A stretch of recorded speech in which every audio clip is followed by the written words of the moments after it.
Fala galera, beleza? Vou falar aqui um pouquinho sobre o porquê que é interessante você criar uma estratégia no momento em que você entra na Bolsa de Valores, né?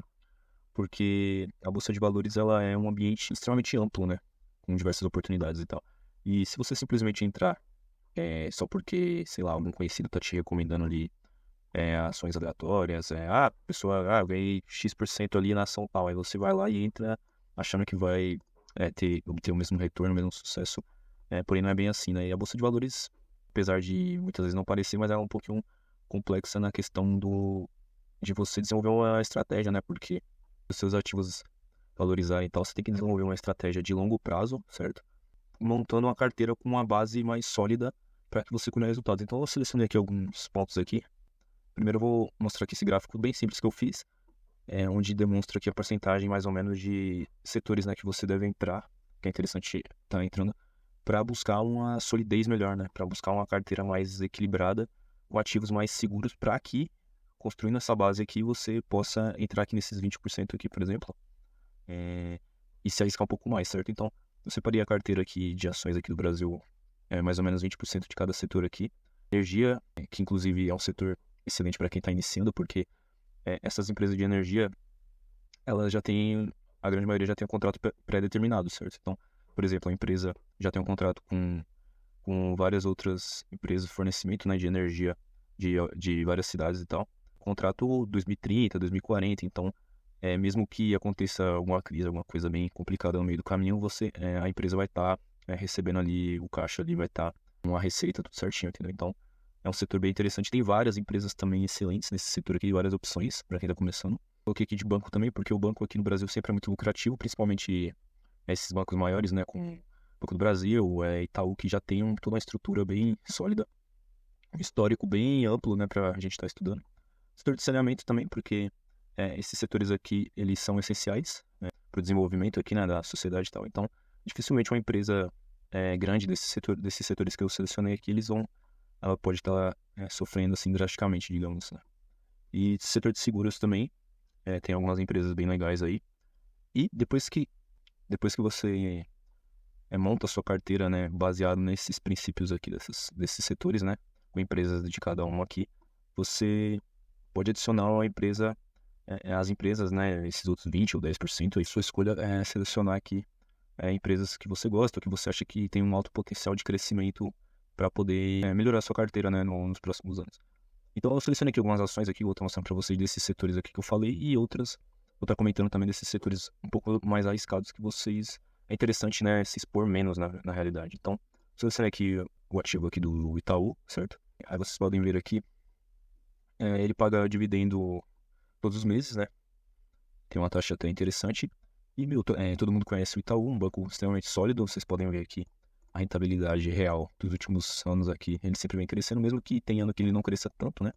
Porém, representa uma ação extremamente sólida, com dados, os indicadores fundamentalistas também excelentes, um histórico gigante. E deixa eu descer aqui mais um pouquinho. Aqui vocês podem ver as receitas e os lucros do banco, né? Você vê que vem uma constante bem interessante, um certo crescimento aqui, principalmente nos últimos 2 anos. E vocês veem que é uma ação que não oscila muito, certo? Então, você acaba investindo, entrando em algum ano, e você segura por bastante tempo ações desse tipo, ela só tende a crescer cada vez mais. Aqui, como vocês podem ver, o patrimônio da empresa também é absurdo, né? Mais de 100 bilhões aqui nos últimos anos, chegaram a quase 200 bilhões. E isso aí, como vocês podem ver, é uma empresa gigantesca. Então, a chance de quebrar é absurdamente menor do que qualquer outra empresa. Tem um histórico excelente e indicadores excelentes, assim como no setor aqui elétrico. A Taesa tem várias outras empresas também bem interessantes aqui, ó. Deixa eu dar uma olhadinha. Ó, mesma coisa, receita, lucro, uma crescente interessante. Ó, forma basicamente uma escadinha, então é uma empresa bem mais segura, com histórico excelente. Bom, aqui no saneamento, eu selecionei aqui a Sanepar, que é uma empresa também bem tradicional, tá com um PVP interessante. Isso aqui significa mais ou menos, como eu falei no vídeo anterior, né, o PVP acima de 1 ele tá um pouquinho caro, abaixo de 1 ele tá mais descontado, aqui tá 0,66, uma empresa que representa dados bem sólidos, um crescimento excepcional aqui, como vocês podem ver, ó, tanto de receita líquida, lucro líquido e o patrimônio. Então é uma excelente empresa com um excelente histórico, bem sólida, e no momento se encontra um valor até interessante aí, mais ou menos com 30% de desconto, né? E outra empresa também, a Vale 3, bom, ela tem uma oscilação um pouco maior, né, com relação às outras empresas, porque é uma empresa que trabalha com commodity, então ela tende a oscilar mais, né? Porém, é uma empresa que está num preço interessante. Esse PVP aqui, o cálculo dele não é muito exato quando se trata de empresa de commodity, então aqui não considerem exatamente isso daqui, mas ainda assim está num valor excelente, paga bastante dividendos e se encontra num preço interessante. A Klabin também, eu acho que é uma estratégia interessante que vocês podem adotar, que é visar empresas grandes, sólidas, com bom histórico e com projetos interessantes, né? Como o da Klabin, por exemplo, que é uma empresa que trabalha com produção de papel, celulose, esse tipo de coisa, materiais básicos, né? E eles têm diversos projetos, vocês podem estar entrando no site, né? Tem diversos projetos, como o Puma 2, por exemplo, que é um projeto gigantesco. Vocês podem entrar no site, dar uma olhadinha sobre o que a Klabin exatamente faz. E é uma empresa que visa bastante a questão da sustentabilidade, né? Então, fundamenta a sua estratégia nesse tipo de empresa. Pode ser que no médio e longo prazo venha a colher um excelente resultado, até pelos projetos também na empresa, certo? E a empresa também me apresentando um lucro líquido interessante, a receita constante, bastante histórico. É interessante que vocês montem a estratégia para quem está começando nesses tipos de empresa aqui, certo? Itaú, empresa gigantesca, lucro crescente, tudo crescente, dívida controlada, né? Principalmente essas empresas aqui, como eu falei, do setor elétrico, são bem interessantes. E dá uma variada, construindo aqui a maior parte da carteira aqui. E nesses outros 20%, vocês coloquem empresas que vocês acham interessante. Eu selecionei aqui a Taurus. Porém, por que eu acredito que não é interessante entrar com um valor mais alto nesse tipo de empresa que pode vir a ter um crescimento maior, certo?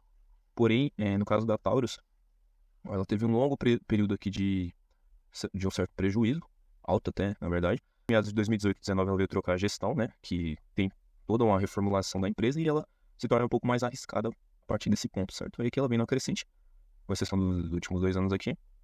E, porém, é uma empresa bem mais arriscada, assim como também a 3R Petroleum. É uma empresa com um histórico muito curto, certo? Um histórico que, como vocês podem ver, você vai estudar a receita e o lucro líquido da empresa nos últimos anos, só tem a partir de 2019. Então, você não tem uma base muito interessante. Então, nesse tipo de empresa, é interessante entrar com um valor bem menor. Então, mas fundamentando a estratégia nesses setores aqui mais consistentes, né, da Bolsa de Valores, mantendo um certo equilíbrio, dividindo certinho e selecionando uma ou outra empresa conforme vai estudando, conforme vai se aperfeiçoando. E, inclusive, eu indico alguns livros para vocês lerem aí, para quem está começando na Bolsa de Valores. Enquanto você vai montando sua estratégia, você vai lendo, adquirindo conhecimento, para que você evite cometer alguns erros que a grande maioria, né, principalmente dos brasileiros, ao entrar na Bolsa de Valores, acabam perdendo dinheiro, se desesperando e sacando, vendendo, né, os ativos em certo prejuízo.